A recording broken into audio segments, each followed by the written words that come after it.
আলাইকুম প্রিয় দেশবাসী, আমার বন্ধুগণ, আপনারা সবাই ভালো আছেন। আমিও আপনাদের দোয়ায় ভালো আছি। কি বলবো আর দুঃখের কথা, চাকরিতে এমন প্যারা, চাকরি মানেই চাকরগিরি।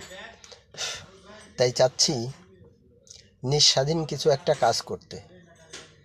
চাকরিতে হয়তো 28-30 হাজার প্লাস ইনকাম, কিন্তু স্বাধীনতা নাই।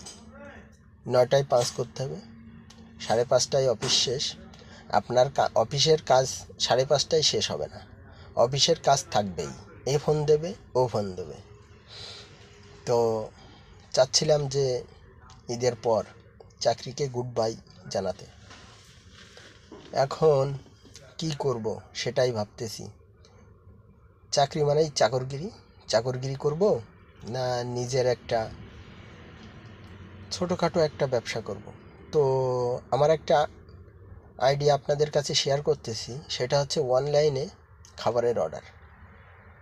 অনলাইনে যে খাবারের অর্ডারগুলো দেয়, ফুডপান্ডা, পাঠাও, তারপরে আরও কি আছে, তারপরে বাসায় রান্না করে, আপারা বাসায় রান্না করে সেল করে, এইগুলা অনলাইনে ফুডের একটা ব্যবসা করতে চাচ্ছিলাম।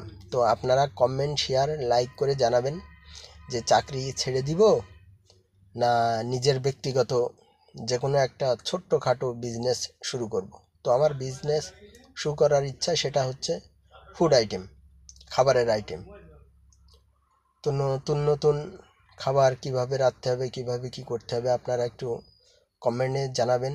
যে আমি প্রথমে শুরু করতে চাচ্ছিলাম খুলনাতে। তো খুলনায় শুরু করলে কেমন হবে, না ঢাকাতে শুরু করলে ভালো হবে, আপনারা কমেন্ট করে জানাবেন। আর কি খাবার আপনাদের খেতে পছন্দ হয়, সেগুলোও আপনারা কমেন্টে জানাবেন যে এই খাবার। আর খাবার কস্ট কত রাখবো, আপনারা যেহেতু অর্ডার দিবেন, আপনারাই জানিয়ে দেবেন, ভাই এই খাবারের মান এত, হোটেলে এত, আপনি এত করেন। আর যেহেতু আমি বাজার করলাম, মনে করেন সে 500 টাকার বাজার করলাম, 500 টাকার তেল, ঝাল, মশলা, তরি তরকারি সবই কিন্তু আমার বিক্রি হয়ে গেল না। কিছু না কিছু জিনিস তো থেকে যাবে। তো ওই জিনিসগুলো থেকে গেলে, সে মনে করেন আলু ভর্তা 10 টাকা হোটেলে, তো আমি হয়তো 8 টাকা রাখতে পারি। যেহেতু আলু ভর্তার আপনার কিছু আলু ভেসে গেছে, তেল ভেসে গেছে, মরিচ, পেঁয়াজ, সেই হিসাবে আমি হয়তো 2 টাকা কম নিলাম। এভাবে আপনারা আমাকে সাজেশন করবেন। আর আপনাদের একান্ত হেল্প আমার প্রয়োজন। তো বিদায় নিচ্ছি। আপনারা সবাই ভালো থাকবেন। রমজানে প্রত্যেকেই রোজা রাখার চেষ্টা করবেন। আমি রোজা